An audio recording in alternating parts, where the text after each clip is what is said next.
Hey everybody, sorry I haven't had a video posted in a while. I've just gotten behind with having to work extra, and I'm actually trying to get settled to where I can leave here. I've only got about 25 more days, so I'm trying to hang out with people that I've met and friends and everything. So I apologize for the delay in the third part of chapter 5, which is on glucagon. So glucagon is our hormone that is also controlled by the pancreas, so the alpha cells in the pancreas.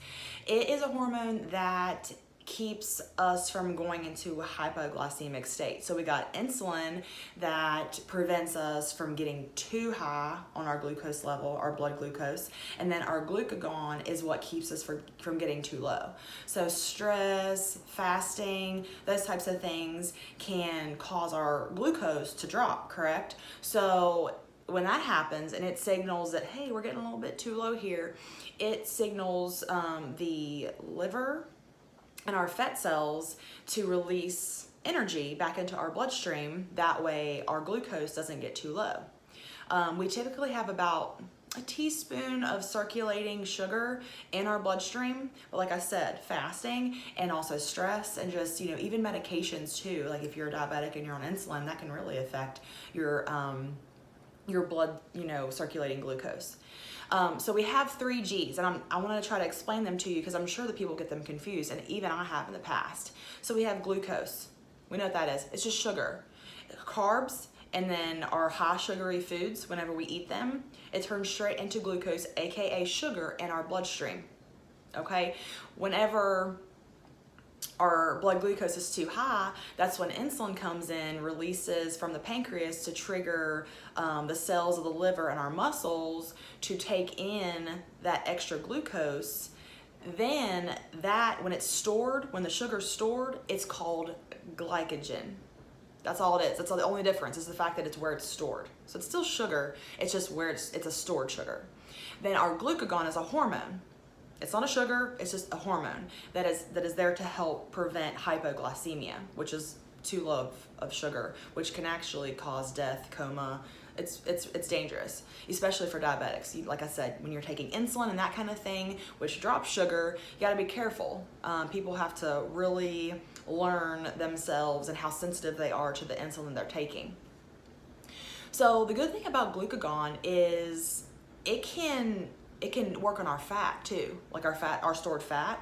But however, our sugar is always used and burned first. So again, if you are eating tons of carbs and you're eating high sugar foods, those are the only things that are going to be burnt, because not only are those the first things that are burnt, but the excess is also stored as fat.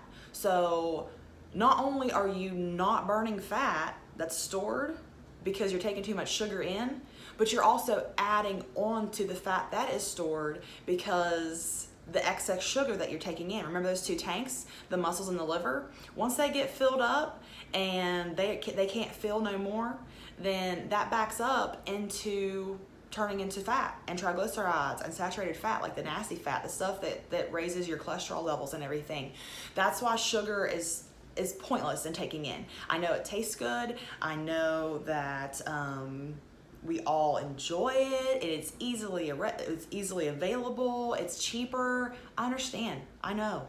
However, what's more important to you? Is your health more important to you? Is convenience more important to you?